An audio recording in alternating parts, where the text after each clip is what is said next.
The most dangerous person in a wealthy family is usually the one nobody bothers to notice. The snow had been falling over Connecticut since late afternoon, covering the long private driveway to the Whitmore estate in a clean layer of white that looked almost too perfect to touch. Inside the mansion, warm golden light poured through towering windows while crystal chandeliers reflected softly against dark oak walls that had not changed in nearly 80 years. The annual winter dinner had already started by the time Harrison Whitmore quietly stepped into the dining room without announcing himself. Nobody greeted him. Nobody stood. Nobody even looked surprised to see him there. At the far end of the enormous oak table, a single empty chair waited beneath the dimmest part of the chandelier, almost like the family had decided long ago exactly where Harrison belonged.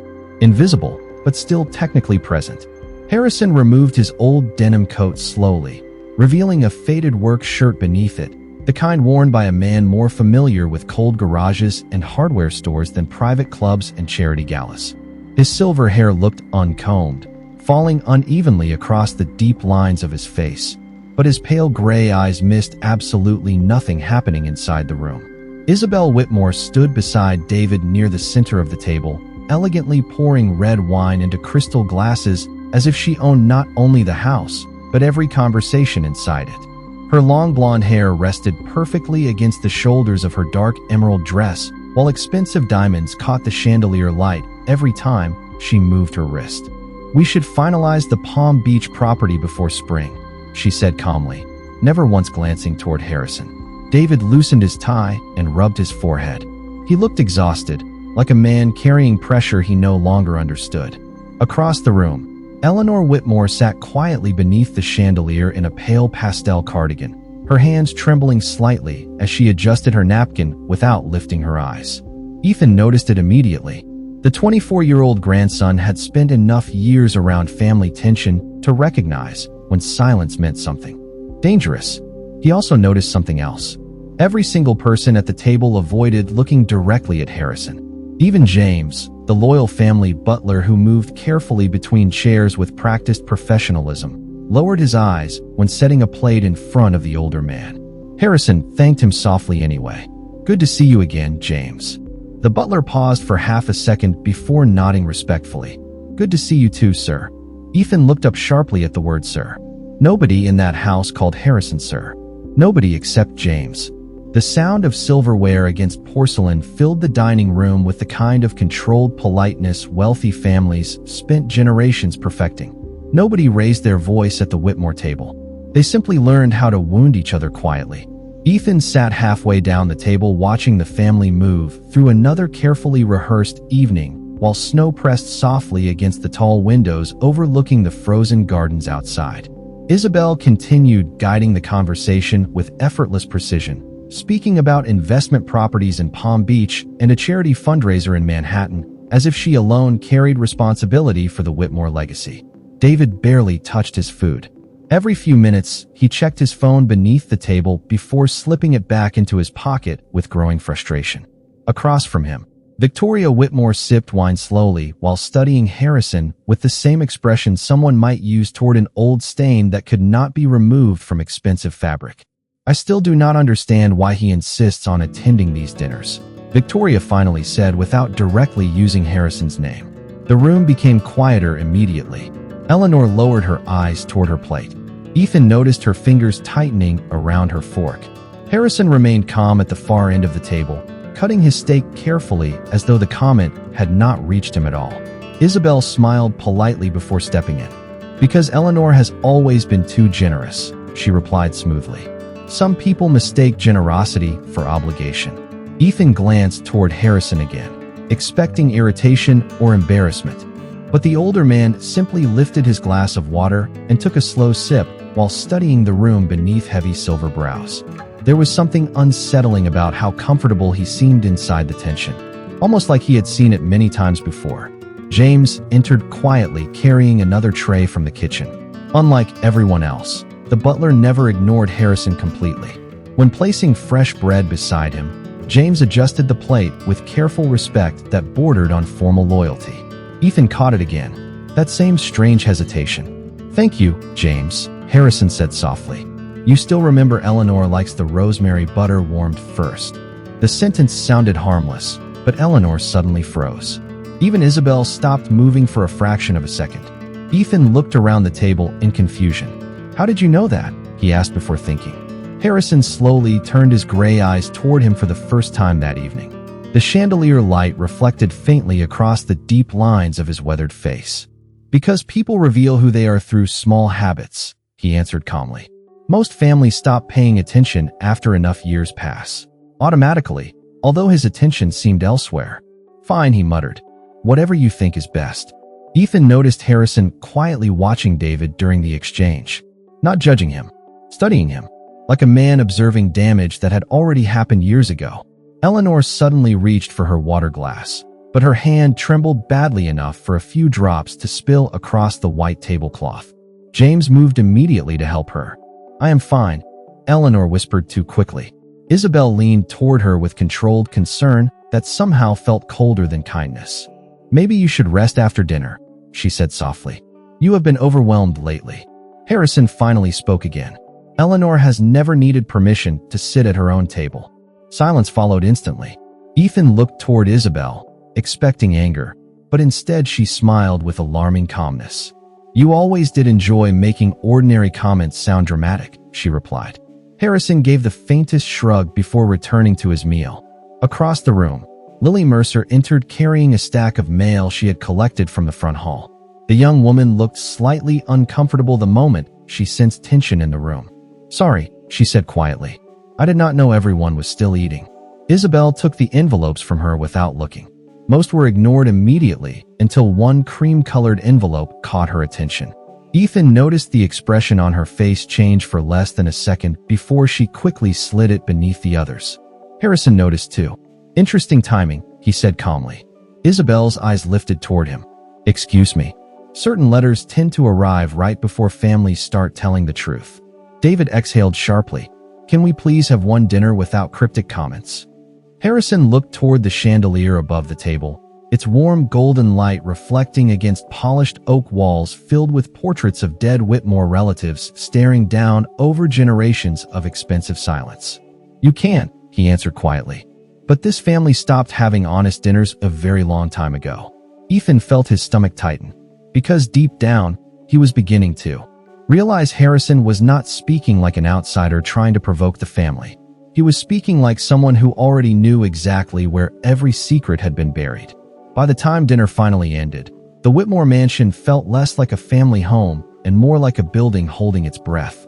Snow continued falling heavily outside, covering the dark hedges and marble statues surrounding the estate, while cold wind rattled softly against the tall library windows. Most of the family moved into the sitting room near the fireplace where expensive whiskey and polite conversation usually repaired the tension left behind after dinner, but tonight nobody seemed relaxed enough to pretend. David remained near the staircase, staring down at his phone with growing frustration, while Isabel spoke quietly with Victoria beside the fireplace. Their voices stayed low, but Ethan noticed how often they glanced toward Harrison across the room. Harrison himself sat alone in an old leather chair near the library entrance, one weathered hand resting against the carved wooden armrest while he studied the flames in silence. He looked strangely comfortable inside the discomfort surrounding him. Ethan could not stop thinking about it. Finally, curiosity pulled him away from the others. Can I ask you something? Ethan said carefully as he approached the older man. Harrison looked up slowly. You already have. Ethan hesitated before sitting across from him. Up close, Harrison looked even older than he had from across the table. Deep lines marked his face from years of hard work and cold winters, but his eyes remained sharp in a way Ethan found unsettling. Why does everyone act like you are dangerous? Ethan asked quietly. Harrison almost smiled at that. Because wealthy families survive by protecting certain stories, he answered. And I happen to remember the parts they prefer forgotten. Before Ethan could respond, James entered carrying a silver tray with fresh coffee. The butler stopped beside Harrison first without hesitation. Would you like your usual, sir? Ethan immediately noticed it again. The respect in James's voice sounded completely genuine. Harrison nodded once. Thank you, James. As James poured the coffee carefully, Ethan lowered his voice. How long have you known him? The butler glanced briefly toward the hallway where Isabel and Victoria remained deep in conversation before answering carefully. Long enough to know that silence inside this house has always cost people something. Ethan frowned. What does that mean? James adjusted the tray slowly. It means some families build fortunes by deciding whose version of history deserves to survive. Before Ethan could ask another question, Isabel suddenly appeared beside the library entrance with perfect timing. There you are, she said smoothly to Ethan. Your grandmother is asking for you upstairs. Ethan stood reluctantly. Isabel smiled politely toward Harrison, but her eyes carried no warmth at all. I hope the accommodations are acceptable this year, she said. Harrison held her gaze calmly. Temporary arrangements usually are. Something cold passed between them then. Not open hostility. Something older, more practiced. Ethan followed Isabel toward the staircase, but halfway up he glanced back one last time. Harrison remained seated beside the fire while James quietly placed an old silver key beside his coffee cup before walking away without a word. Ethan could not sleep that night. The Whitmore mansion had always creaked during winter storms, but tonight every sound felt heavier somehow, as though the old house itself carried memories buried inside its walls. Around 1:30 in the morning, he stepped quietly into the upstairs hallway wearing a gray sweater and socks, careful not to wake anyone. The corridor lights remained dim, casting soft amber shadows across framed oil paintings and polished wooden floors that stretched toward the east wing of the estate. As Ethan passed Eleanor's bedroom, he noticed faint light beneath the door. He almost knocked until he heard voices inside. Isabel's voice remained calm but firm. You are tired, Eleanor. That is all this is. A long silence followed before Eleanor answered weakly. He should never have come back here. Ethan froze immediately. Isabel lowered her voice further. None of this changes anything, unless people start behaving emotionally. Ethan stepped away from the door before they could hear him. His heart beat faster now, not because of fear exactly, but because every conversation inside the mansion seemed connected to Harrison in ways nobody would explain openly. He continued downstairs toward the library, unable to shake the feeling that the entire house was hiding something just out of reach. The library remained dark except for a single lamp glowing beside the fireplace. Harrison sat alone at the massive oak desk with reading glasses low on his nose while old documents rested open before him. He did not look surprised to see Ethan standing there. Most people your age sleep at this hour, Harrison said quietly without looking up. Ethan stepped inside slowly. Most people do not feel like they are trapped inside a mystery either. That earned the faintest hint of amusement from the older man. Snow drifted heavily outside the tall windows behind him, while firelight reflected softly against shelves lined with decades of Whitmore history. Ethan noticed several old leather folders spread across the desk along with faded black and white photographs. One picture immediately caught his attention. A much younger Eleanor stood beside a tall man in work clothes outside the mansion nearly 40 years earlier. Harrison. Ethan stared at the photograph in confusion. Why would this be hidden? Harrison carefully removed his glasses. Because powerful families survive by editing their own history. Before Ethan could respond, the library door suddenly opened. Both men turned to see James standing there holding a small brass box in his hands.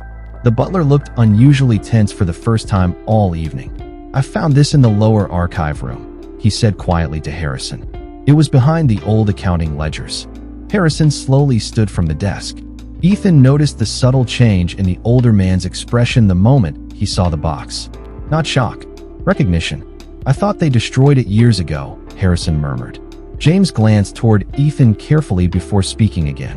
Thomas Grayson arrives at 8 tomorrow morning. Harrison nodded once. Then, by tomorrow afternoon, he said softly while resting one hand against the brass box. This family may finally be forced to remember who built this house in the first place.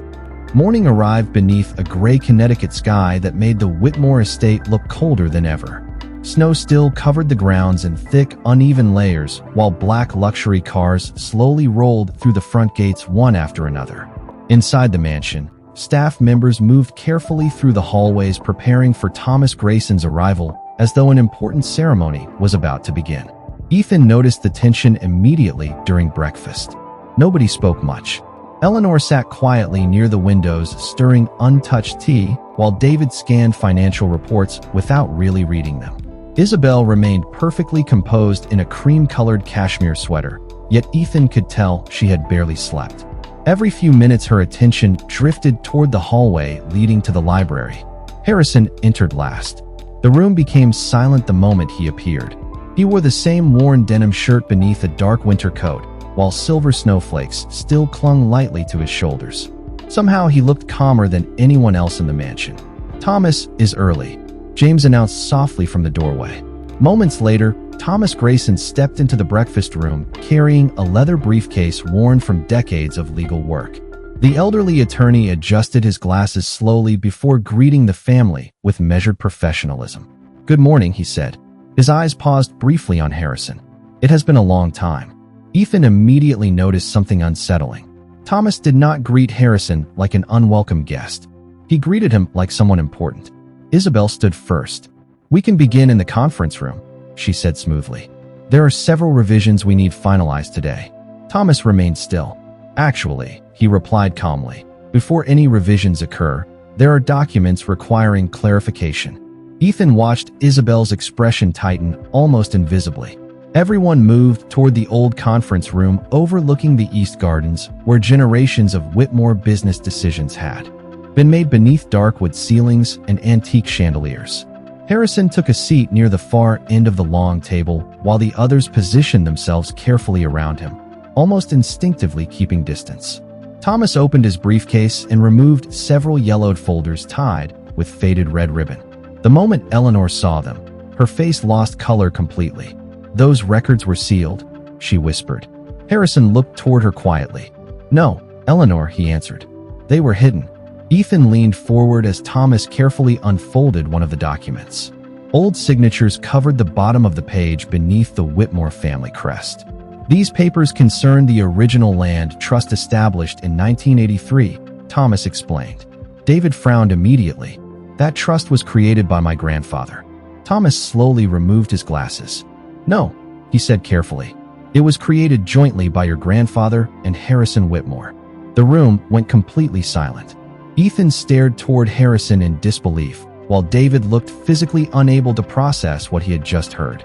Only Isabel remained perfectly still, though Ethan noticed her fingers tightening slowly around the edge of the table, as if she had spent years preparing for this exact moment to finally arrive. David stood from his chair so suddenly that the legs scraped sharply across the hardwood floor. "That is impossible," he said while staring at Thomas. "My grandfather built this company before my father was even born." Thomas remained calm beneath the pressure filling the conference room. "Your grandfather financed the expansion," he explained carefully. "But the original land acquisition and operational structure were created jointly. Harrison Whitmore owned 40% of the original trust." Ethan looked toward Harrison again, trying to connect the quiet man sitting at the far end of the table with the history Thomas was describing. Harrison did not appear triumphant. If anything, he looked tired. Isabel leaned back slowly in her chair, her composure still nearly perfect despite the growing tension. "Even if that were true," she said smoothly, "none of it changes the current ownership structure. Those agreements were dissolved decades ago." Thomas opened another folder. "That is where the situation becomes legally complicated." Eleanor closed her eyes briefly as though she already knew what was coming next. Harrison folded his hands calmly together on the table, while snow continued falling beyond the tall conference room windows. Ethan noticed James standing silently near the doorway, watching the room with the expression of someone who had waited years for this conversation to finally happen. Thomas removed a faded photograph from the folder and placed it carefully onto the table. Ethan immediately recognized the image from the library the night before. A younger Harrison standing beside Eleanor outside the unfinished Whitmore estate.